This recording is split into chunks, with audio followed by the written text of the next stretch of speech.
Yo, how's everybody doing? What's up, Christian, Caesar, AJ, Dom,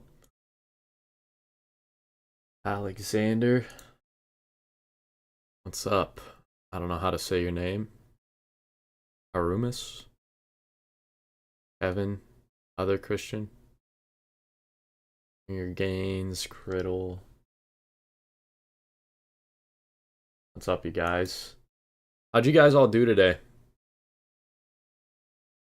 Christian, I know my head's in the middle this time, so y'all can chill on that one. Green on BA, you caught that too? No plays. Valid. Green on meta, nice. Missed that BA break after the H formed. Christian, where did you end up taking that from? Really well on Metascalp though. Nice Alexander. Nice AJ.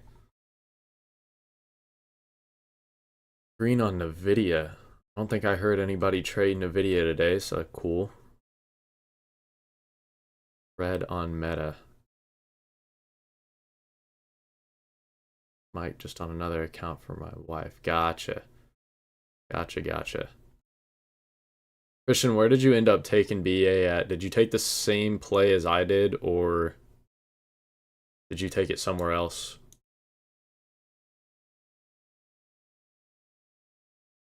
I'm gonna go ahead and move my head here though. No Diddy. Yeah, I'm gonna send a screenshot in lessons tab. Alright, cool.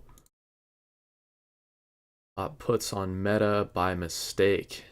That is unfortunate, Lawrence. It's highly unfortunate. It's the big move on BA. You killed it. Appreciate that, Mike. Yeah, I'm actually gonna go over that real quick. I'm gonna give it just a minute here for people to file in. Usually we have about half of the people by right now, and then it takes another couple minutes before the other half kind of comes in, but we'll just see.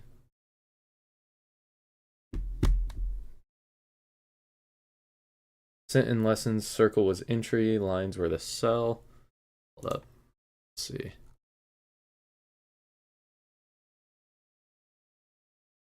Okay, cool. So yeah, we entered like the same exact time pretty much. You guys can see that's Christian's entry where he sold and where he sold again. Nice. It was a good job on that. So yeah, I entered BA here.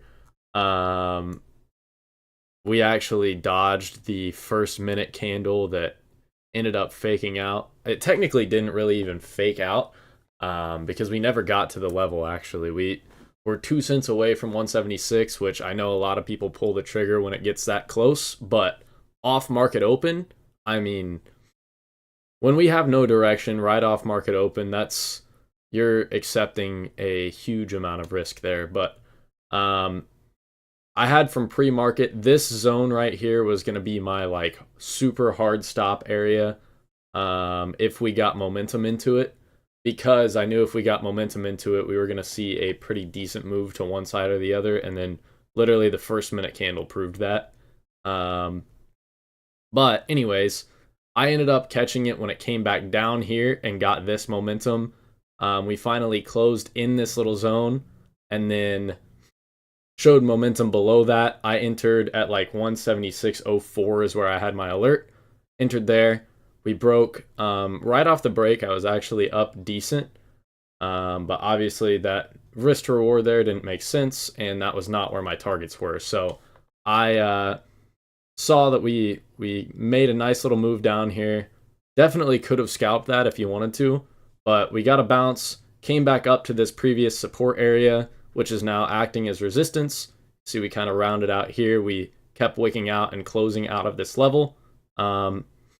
Even this candle right here, we closed in that zone, but the second the next candle opened, we opened below. We made a little flat bottom here, or even a little bear flag on the 1 minute. If you look at this, even made a little bear flag right here, and broke below that low. And then I scaled out of half of my position at 175.50. So right at this red candle right here, we had kind of like a whiplash candle here that popped right back up and rejected off of this previous uptrend. Then we continued down and came to my target at 175. We broke that and immediately hit my target, like my final target, which I believe we had at the time had a 15-minute trend or maybe a 30-minute trend. I think it was a 15-minute trend though that lined up right at 174. What was the low on this? 174.59. The trend was at 174.64. So yeah, I mean, the second we broke 175 there, we hit target, and I had an alert set at 175, so as soon as we hit that, I clicked sell, and I got filled as it popped down. So that was a really, really nice trade. Very smooth price action there. I know some of you guys that are a little bit more inexperienced with reading price action in general probably thought that was a difficult trade, but like I said, this is like straight up smooth price action, did everything we needed it to do, did everything we wanted it to do. The only thing you had to have in this trade was patience, because the only way you would have really gotten shaken out of this trade is if you entered on this first candle, which just shows that you did not have patience at market open. Because how are we supposed to see market direction in one candle right here?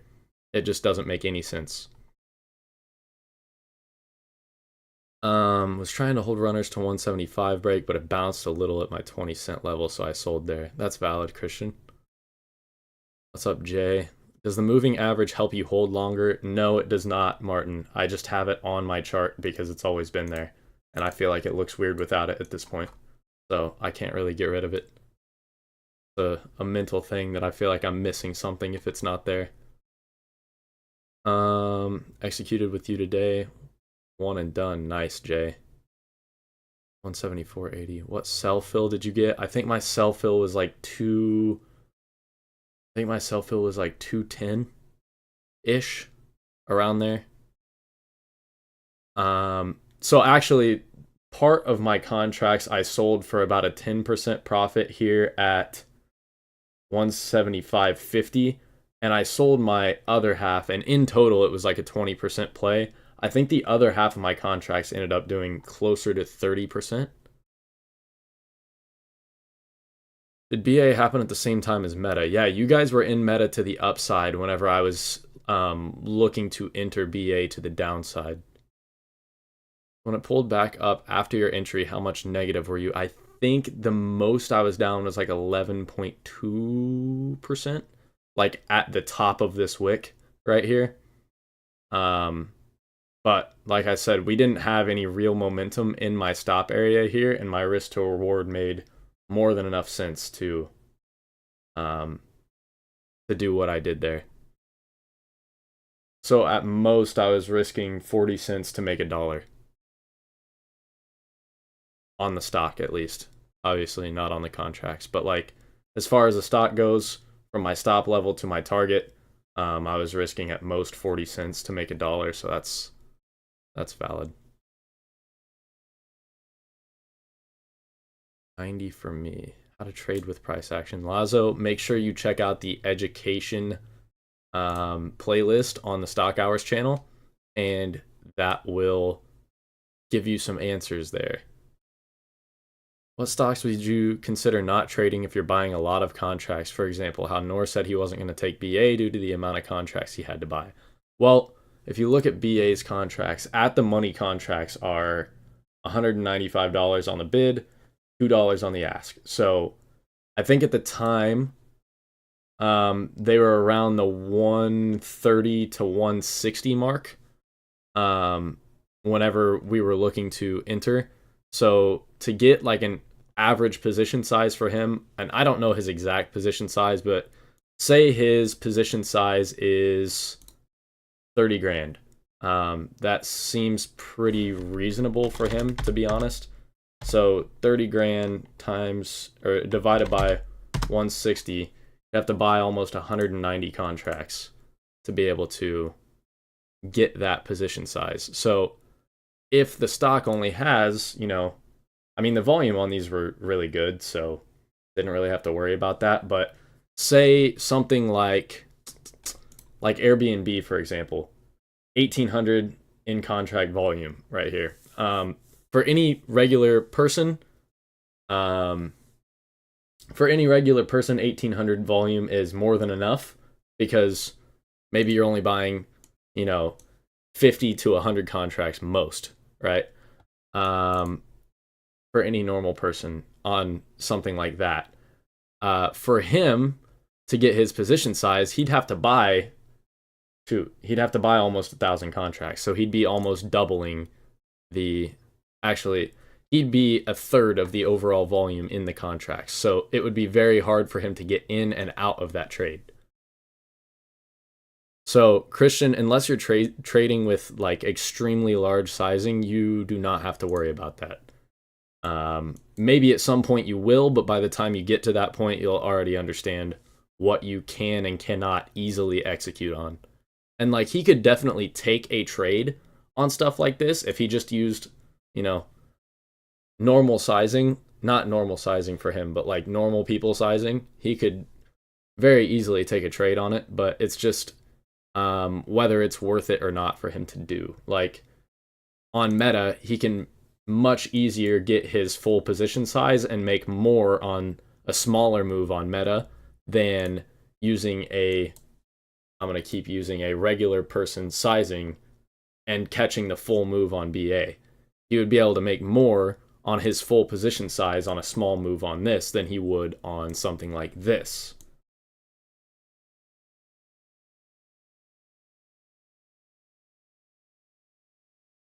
Was down max 5% and maybe like 5 to 10 cents for my stop on the bounce. Yeah, Christian, I never remembered being down that much, but I looked at the contract chart, and like the top of the wick on that contract chart said that I would have been down about 11% on this, which I honestly don't remember being down that much ever.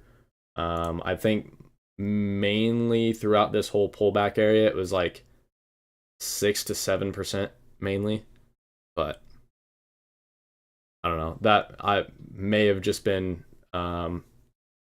looking at basically like the worst that the contracts dipped to on the spread. No problem, Christian. I have a 20K account. What should my position size be? Ivan, are you new?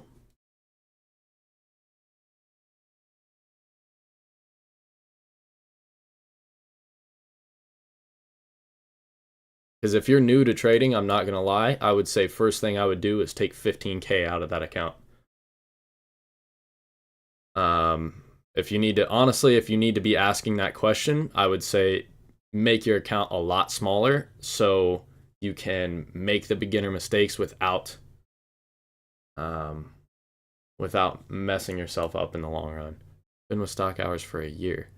Well, Ivan, I feel like you should already kind of know what your average position size is at that point. I mean, I can't tell you, obviously. I mean, I can't tell you what's best for you, but I mean, if you've got like a range that you've been sticking between, then feel free to send it. But like, I can't tell you what is best for you on something like that.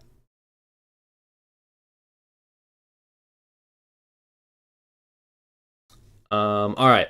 So we've got a decent amount of people in here.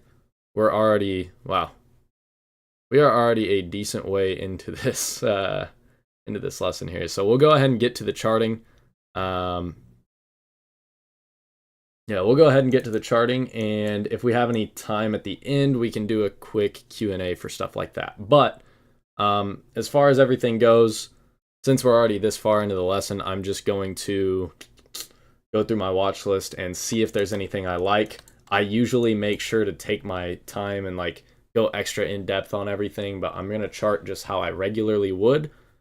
And if I see anything, then we can go more in depth into stuff like that. But as far as everything goes right now, I think I'm just going to quickly move through this here. Okay. Airbnb has a flat bottom here, but I don't know that we would even be able to trade that, especially on a Thursday. Let's see. Yeah, the 160 puts have 164 in volume. That's disgusting. Yeah, I'm good. Ezra said when we hopping on Minecraft. I don't know about that, Ezra. You gotta just let me know.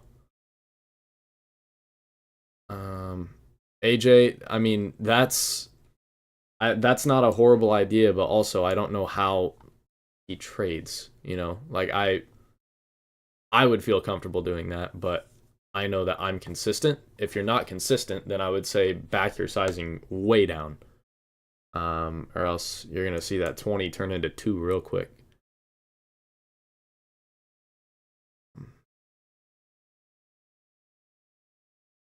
All right. AMD, I'm going to come back to AMD in just a second. I'm just going to go through and see if there's anything that I even like.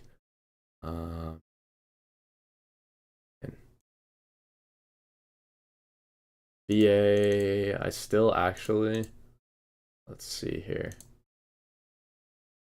And that's unfortunate. At 173.10 level was actually the 180-day low. I'm surprised we actually broke that today.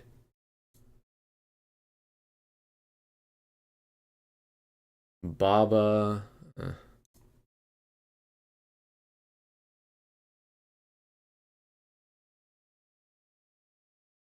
see.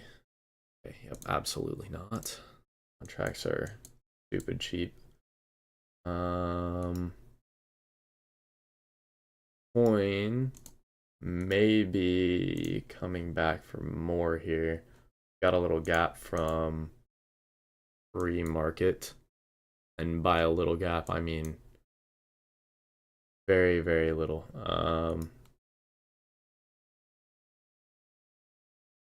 I know these levels aren't exact right now, but I'm just throwing them down close to where they need to be, and then I'll come back and refine those in just a minute. Coin. We could look at that. I'd probably, I would say the safest level to wait for would be that 261.63, but it's something at least.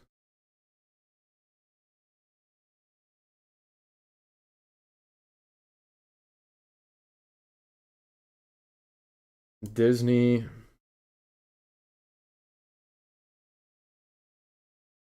Kind of got a flat bottom forming here at 116.25. Actually, I think we broke it today. We broke it pre-market, but I wouldn't really count that.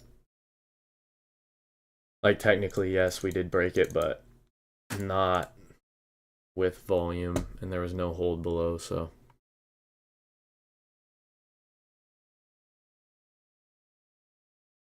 Swift and Chris, I'm not sure what you guys sent, but it's saying your guys' messages are not coming up.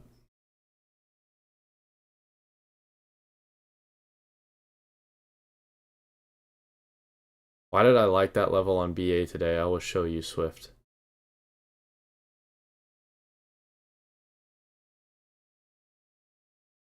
Okay. All right. Disney, we could probably look at. I want to see what these contracts. Man, these contracts are atrocious. Everything that looks like it has a like kind of a okay setup. The contracts are just awful. How much of a gap does there have to be for it to actually be considered a gap? And do they only happen overnight? Lori, I mean, any size of a gap is going to be considered a gap. I know that sounds like a dumb answer, but like if you see a gap in price, that is a gap. Now, how big do they have to be worth trading? That's a completely different question. Like any gap in price is going to be considered a gap in price, but like say you're looking at Meta, right? And you find a 3 cent gap on like the 1 year. How important is that level to you? You know, like it, do you want to take Meta for a 3 cent target, or do you not want to take Meta for a 3 cent target? You know, that's the question that would change that. They're all gaps. It's just whether it's worth trading or not. DocuSign, I'm good. ENPH, I'm good. Google, I still like this high at 158.62. We're fairly close to that. I mean, obviously, I would prefer that we open a bit closer, like around that 157 area at least, but that's definitely something I'm going to watch, or at least have for pre-market tomorrow. Meta, man, I honestly didn't really like Meta today to either direction, but I don't mind it at that high, but just up until then, I just don't think it looks that great, personally. Do you cut out pre and post market views to find them? No, I do not. The one that I just found on Coin was on all time frames. So actually not on all time frames. It's on the 180 day all the way down to the 1 minute. So usually the only gaps that are like actually important are actual gaps in price, which you will see only in, not only in pre-market, but you will see in pre-market. Sometimes you'll see like today, I think there was a candle that gapped up on BA on the 1 minute, but it's not going to be like a huge it's not going to be like a huge like important gap there. Yeah, like this candle right here, it gapped up on the 1 minute. See, we closed at 177.03. We opened at 177.25. That's technically a gap. But like the ones that we're looking to trade, we'll usually see those in pre-market. And like Christian said, if you go to the daily chart, it does cut out pre and post market. But like 1 year gaps versus just every day you cut out pre-market and post-market, there's going to be gaps every single day, and they don't mean anything, really. I mean, if you cut out this, for example, there would be a gap from 198.25 to 193.72. But there's not an actual gap in price there because you see we have price action all the way down.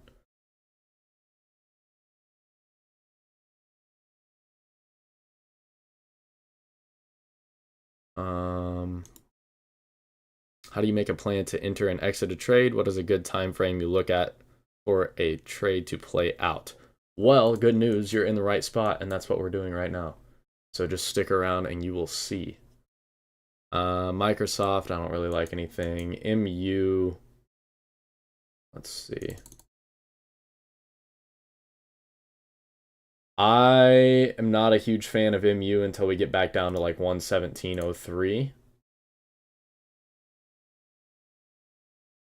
Or all the way up to 130.54.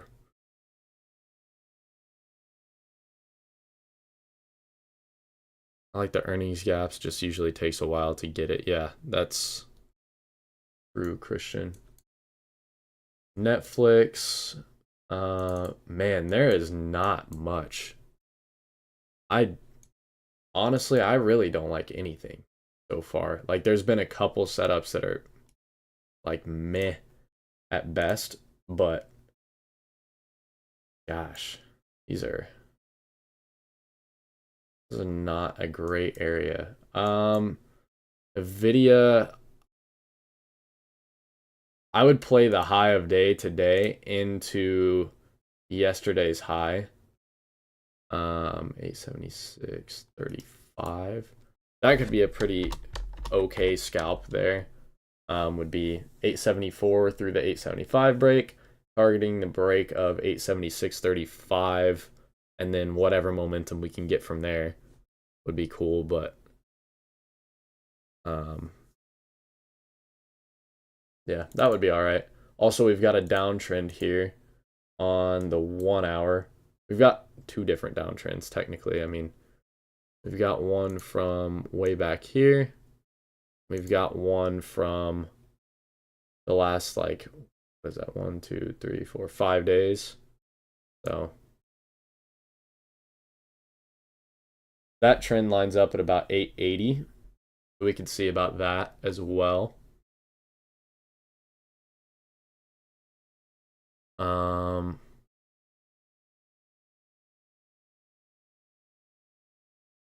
One can try to master charting all they want, but best believe charting is a lagging indicator, and nothing will move an indicator like current news. That's a interesting take that you have there. I wouldn't necessarily count charting as an indicator at all. I would count price action as a good indicator, but I don't know about charting. Charting is where you find the levels that you use price action to execute on. So, I mean, that is true though, I guess. I mean, if you have crazy news, the market's going to do whatever it's going to do, but you're not going to be able to know what that news is. Like, you're not going to be able to know ahead of time to be able to plan out what you're going to do when that news hits. You can give a brief explanation of what is you whoa. Can you give a brief explanation of what is what you do or what strategies you use the most? We scalp options, breakouts and breakdowns on large cap stocks. That is the best explanation I can give you of the strategy that we use. We use options to scalp breakouts and breakdowns. Did you customize your times and sales to only show big orders? No. You look at MRVL. Yes, I will, Gustavo. NVIDIA, Google, main watch for you. Amazon, side watch. Yeah, I like NVIDIA. I like Google as well.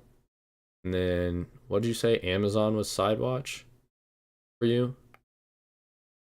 Christian, yeah, Amazon. Are you talking about just that 187.88 high? Or are you talking about like this area right here, like the 186.50 and the 187.50?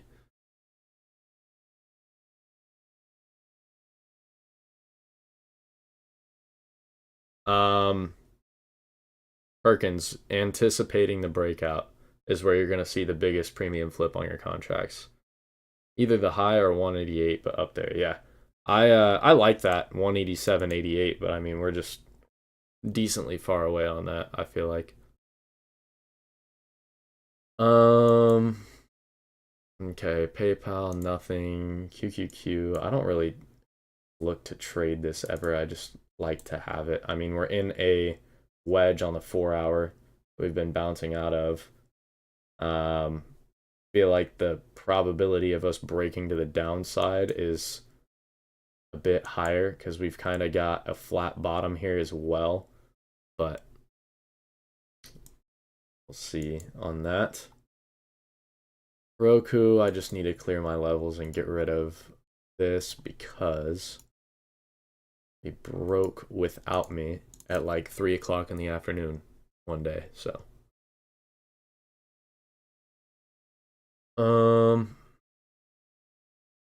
traded the bounce on AMD supply and use it as an entry for a 40% play. It was nicely done.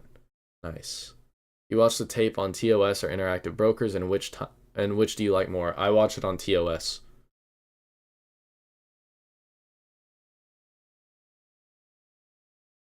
All right. Oh, shop. 71.18. We wicked below this, but if we see it set up there tomorrow, that would actually be sick. The low is 70.61, so I would be definitely interested.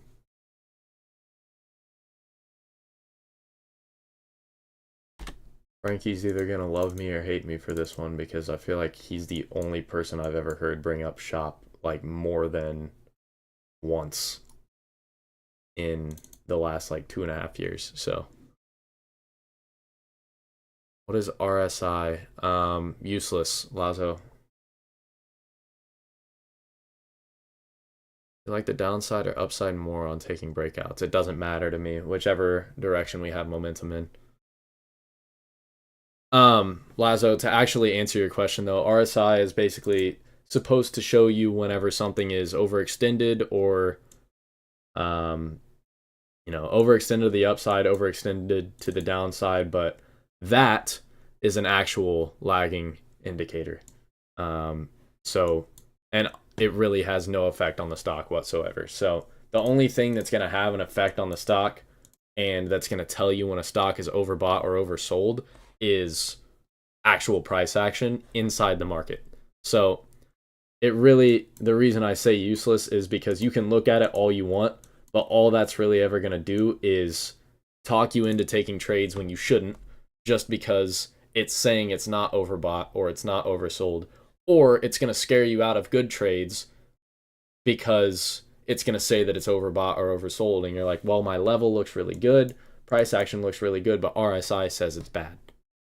But the stock can move however much it wants to either direction without it technically being overbought or oversold until price action starts to reflect that, if that makes sense. Like, I get the purpose.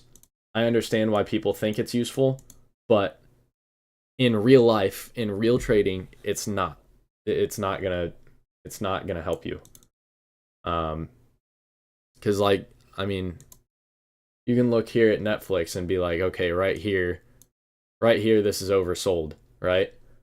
So this is from 632 down to 618. We'll just go ahead and call that a $14 flat move, right? Now look at, let's just find a decent day there. All right. So from 484 all the way to 535, that is a huge move, and it technically wasn't overbought until the buyers decided that they weren't going to buy it anymore, which is where you will see that watching level 2 is beneficial to you. Like, indicators can say stuff's overbought or oversold all at once, but at the end of the day, it's price action that controls it. So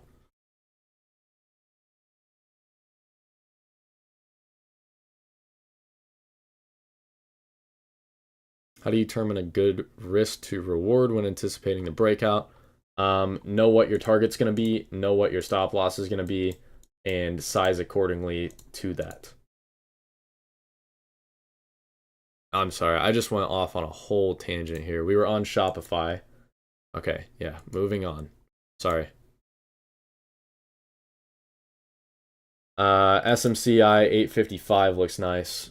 Very nice.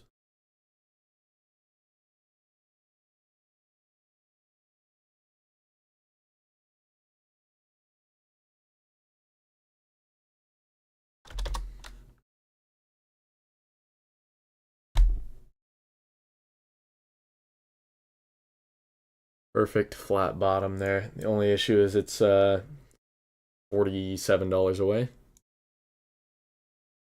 which I guess can honestly probably be achieved in like 4 candles on SMCI, but hey, it is what it is. I think this was a gap here on snow. It is. Let's see. I would still be interested on snow here at the, I would say the 151.49 level still, but I feel like the safer move would be to just, even though we didn't really get any closes below and it was just pre-market wicks, I feel like the safer move would be to move that to 151.30. So snow, I still like that. And we've got a gap from 151.30 to 150.45.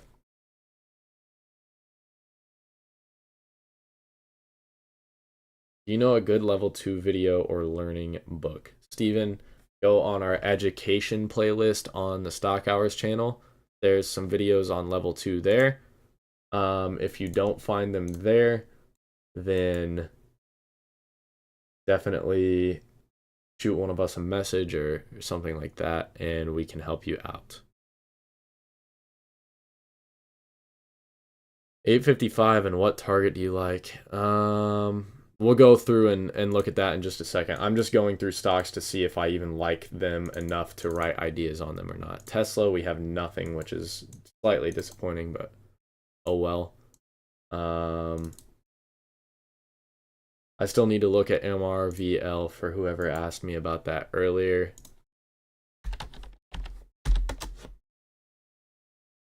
Oh boy, this looks like nothing.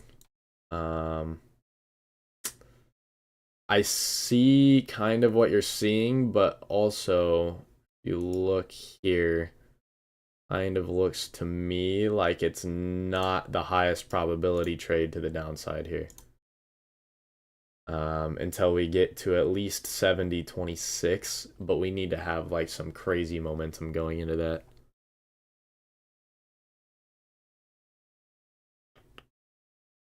Five breaks, 511. I got room. Oh, 5. That's a right. Based off of experience, what is the slowest time of the year for options? I don't know about slowest time of the year, like in general, but I've noticed for me, it's usually like the November, December range, and August, actually, which kind of sucks because that's my birthday month.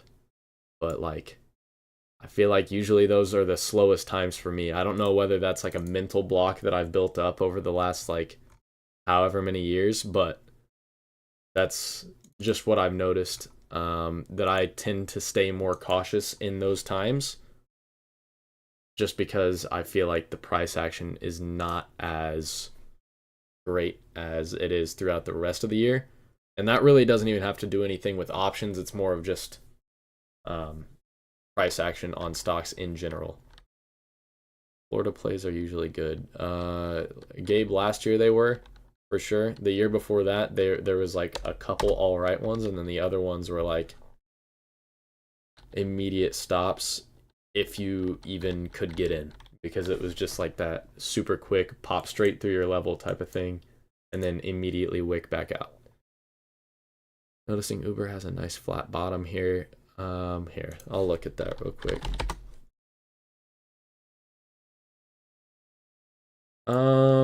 Yeah, that doesn't look bad. It's probably not something I'm gonna look at tomorrow, to be honest with you. Not that it's a bad setup, it's just I would prefer to stick to my plays that have contracts that are a little bit more expensive and a little bit more volume than these. Doesn't look bad though. I see what you're seeing.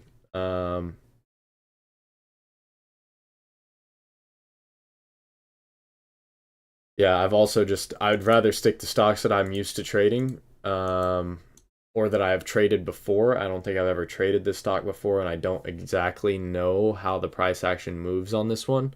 So I'd rather stick to trades that I'm more familiar with. At work on my lunch break. By any chance, will you post your trade ideas in the Discord? Well, by any chance, I will. Yes.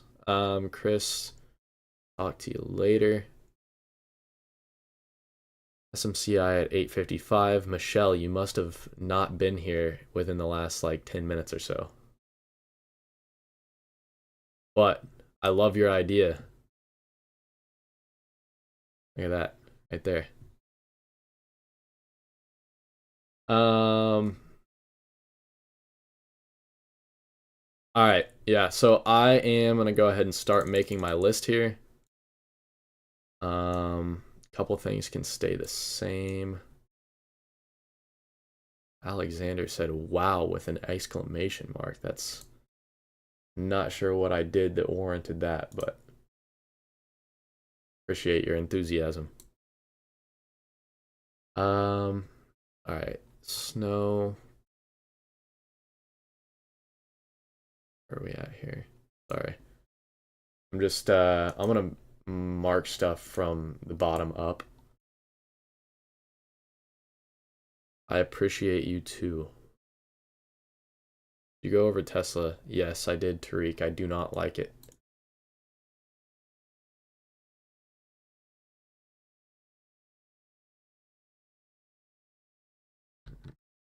Oh man, hold on.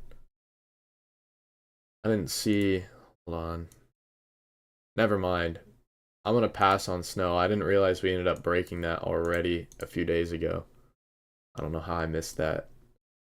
I mean, I know how I missed that trade, but I don't know how I missed that on the chart when I looked. Oh, it's because it's so squished down because it's just in. All right. Yeah. No, snow's gone. That's done. Not interested. Um, Watch it have like a $5 break or something stupid tomorrow. Mike, I know you were here in the beginning, and I know that you know AMD is the third thing on my watch list, and I already went through it. But just for you, I'm gonna take another look and say the same thing that I said the first time, which is I like it at 162, but up until then, um, I'm not interested, mainly just because of how hard we've been bouncing out of this zone.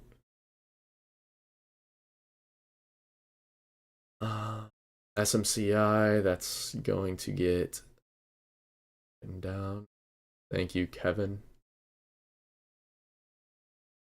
Okay, Google. All right, I'm just gonna throw SMCI up here. These are probably gonna get reordered, but all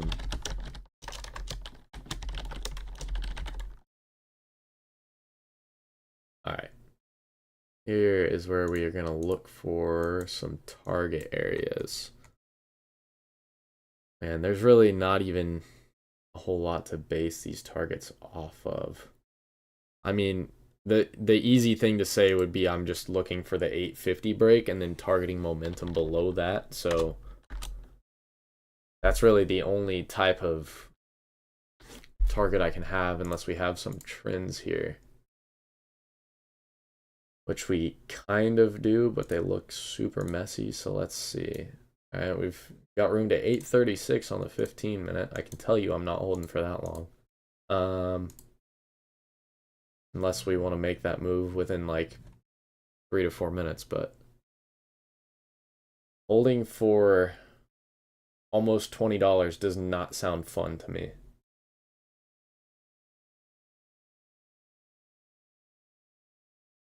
Ace 855.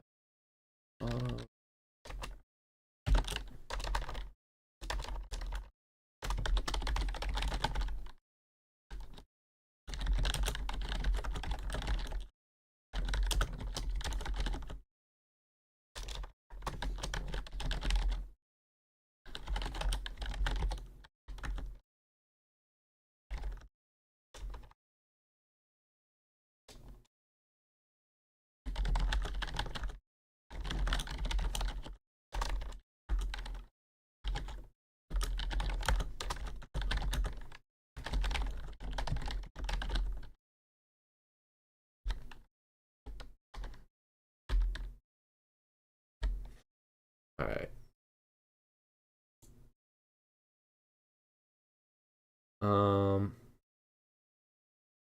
If I change up the colors on these, are you guys gonna understand what I'm looking at still?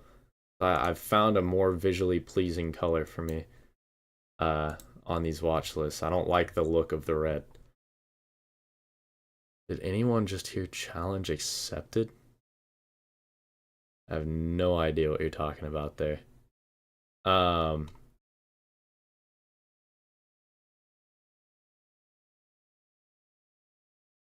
You've seen a video going lower tomorrow as I do. No.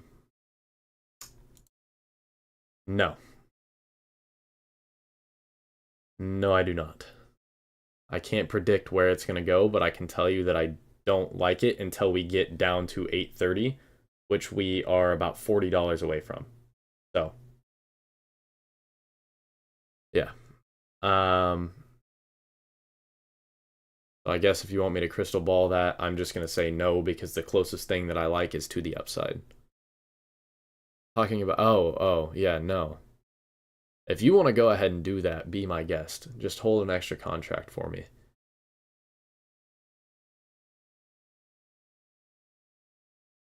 Alright, I guess moving up here in a video would be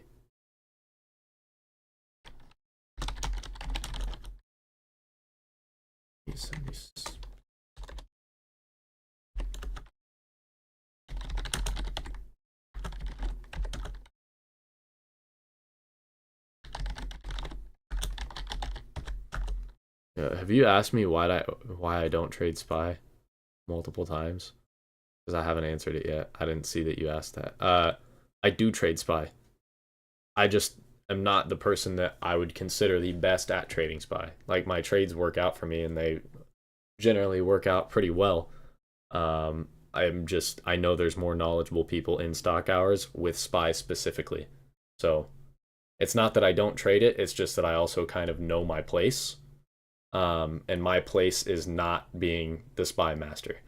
You know, that, I mean, I take trades on it a decent amount of times, and they're generally highly profitable, actually. But yeah, I wouldn't be the one that I would say is the most knowledgeable on that specific subject.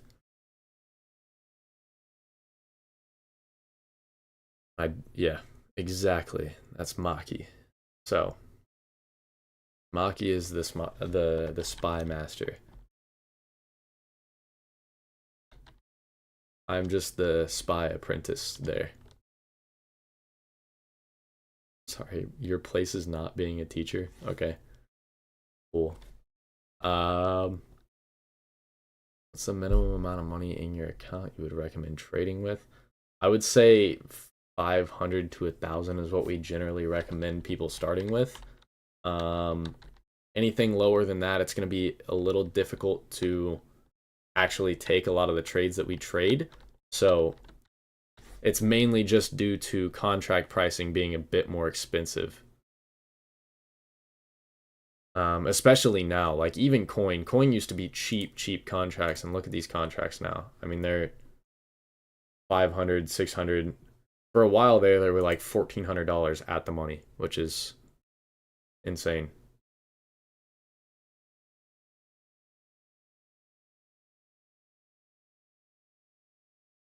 Mike and Perkins, I appreciate you guys, but you do not have to stand up for me there. I have a decent amount of students that can disprove that. So that's cool. Let's see. Nvidia, yeah, looking at 874 flat top from yesterday's high. Why did I switch to coin? I switched to coin to show you the contract prices. Yeah. 874 flat top from, I'm just going to say yesterday's high as if we're looking at this pre-market. 875 break. Looking to target the break of 876.35. After that, I will be looking to see where momentum can take us. I don't know the best way to word this for you guys to understand what's going on in my head. But whenever I'm saying like I'm targeting the 876.35 break, that doesn't necessarily mean I'm looking to exactly sell right there. But I know in my head, like I'm looking for, if we get momentum above that, obviously I'm going to stay in my position. But if I am seeing that there's a lack of momentum after we break that level, I'm going to be looking to get out. So I guess the best way to be writing that down, 74 flat top from yesterday's high into the, you know what, I'm going to just reword this, 876.35 break.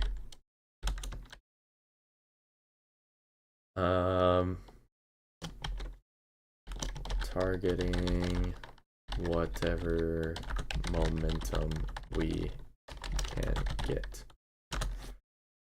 And I guess generally whenever I'm just targeting whatever momentum I can get, I would consider that a scalp. But yeah, I feel like if I say scalp, some people are gonna think that means like I'm looking to be in and out within like 2 seconds, which is not. Scalps are shorter time frames, but they're also not. They don't have to be that short, basically. Let's see. Would you rather risk to reward? Would you rather have good risk to reward or win rate? Your risk to reward is more important than your win rate, Danny. If your risk to reward is there and you, even if you have like a 50% win rate, if your risk to reward is there, you're still going to be profitable. So obviously I would prefer both, which is kind of what we aim for. We aim for a happy medium between a really good risk to reward and a really good win rate, but I would prefer both. But if I had to pick one of those, I would say good risk to reward. You show me your appearance settings for a quick second, please. Whenever you want to, I'm just interested. I'm not sure exactly what you mean by that, Criddle. Landra, that's exactly what I thought when you say scalp. What do you mean? Like the super, super quick, just in and out, just because? Or are you talking about the just basically targeting momentum? Because technically, if you're just targeting momentum, that is kind of a scalp. POS look and feel. No, I'm not gonna open that. I'm sorry, Riddle. Just really fast. I mean, generally the moves are pretty fast. That's kind of why I write it out like this, because I still have a target for this, but like that doesn't mean I'm selling exactly there. I'm still gonna be targeting the momentum. And Alondra, a lot of the times when we are referring to scalps that are set up on like a 1 minute time frame, we are talking about that, but it's less about the time and more about the price action, if that makes sense. So yeah. Continuing here, back to Google. Just looking at that 158.62. That's gonna have to be a side watch because it's too far. All right.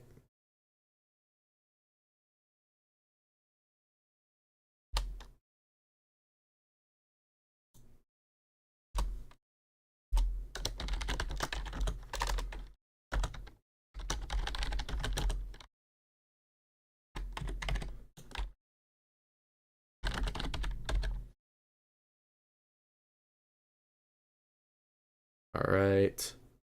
We got Google. We didn't have anything that we liked on Meta. Disney, I don't like this level enough to write it down, to be honest with you. AMD, I like it 162, so I can throw that in there.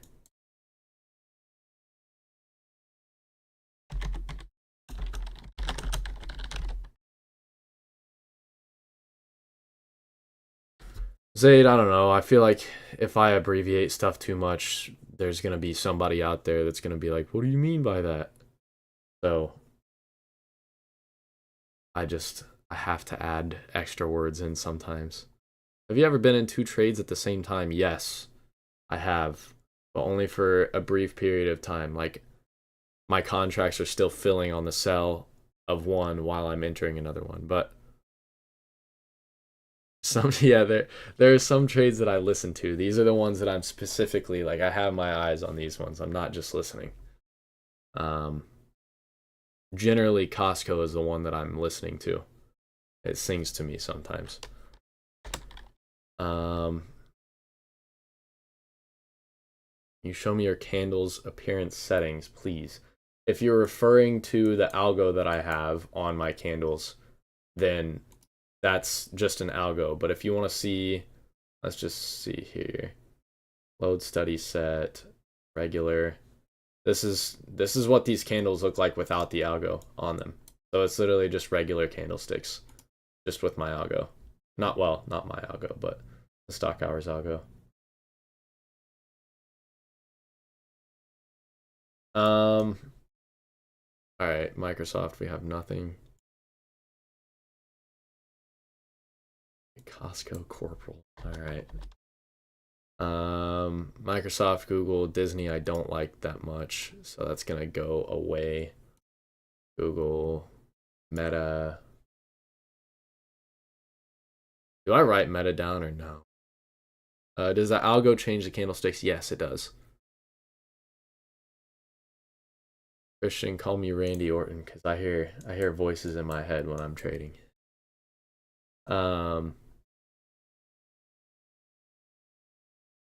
I hope somebody got that reference. Please tell me somebody got that reference.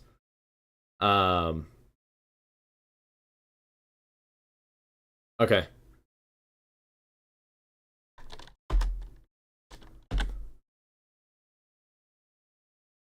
Is it? What's the volume study called? The one that shows both buying pressure and selling pressure. If you DM me, I will send it to you. RKO. That's old. All right, Tariq. All right, Tariq. Whatever. Yeah, okay. I think that's everything that I have for tomorrow. What do I have written down on coin? I need to delete that. So coin is gone. So really my main watches here are going to be SMCI and NVIDIA. And also, oh, Amazon was another one too, that 187.88. But that's going to have to be probably...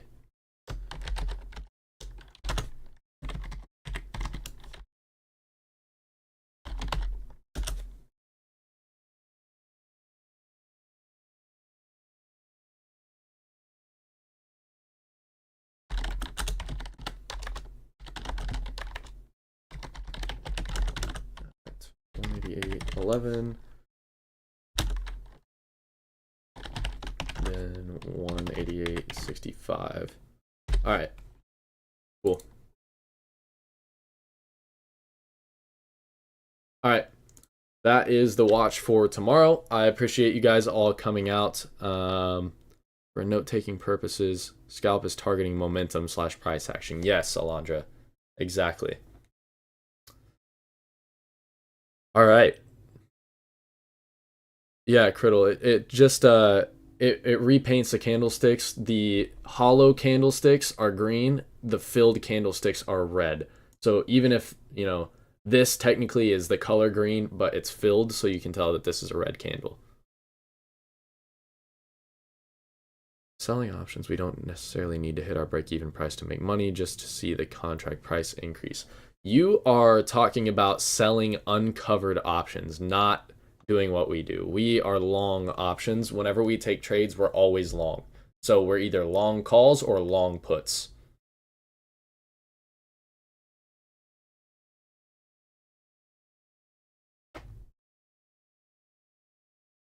All right, cool. Yeah, Criddle, it's actually really cool, and I like it a lot. It's weird for me looking at a chart without it on there now, to be honest. But all right, thank you guys for all coming out. I will talk to you guys in pre-market tomorrow, and I hope you have a great rest of your night. If you guys aren't in the free Wednesdays and you're not a member of Stock Hours, please click on that link below and get your free Wednesday pass or whatever you want to call it. Every Wednesday they're free, so make sure you click the link if you're not already in the chat. And even if you're not going to pay for the full thing, obviously at least try it out so you don't miss out on any free trades. You guys are, if you're not in that, you're literally basically just missing out on free money. So yeah. All right, cool. Thank you guys. Where do you listen to conference call? If you're talking about the pre-market and live trading, it's in our Discord, Sam. But yeah. All right, thank you guys. Hope you have a good night.